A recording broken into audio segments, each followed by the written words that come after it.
कैसा बेटा? गेट बाहर करो बाल फोन जा बाबी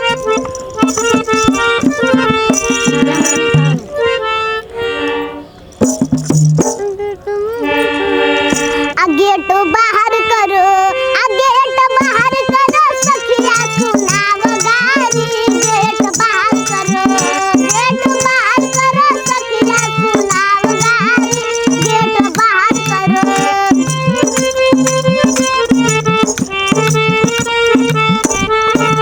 दुल्हा के बहिनी न पढ़े में तेज न पढ़ावे में तेज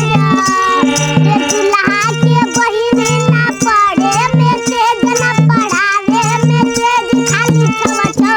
लइका पटावे में तेज गेट बाहर करो सखिया सुनाव गारी गेट बाहर करो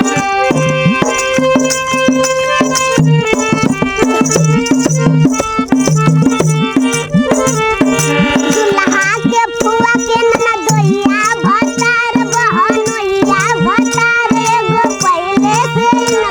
ड्राइवर यार गेट बाहर करो सखिया सुनाव गारी गेट बाहर करो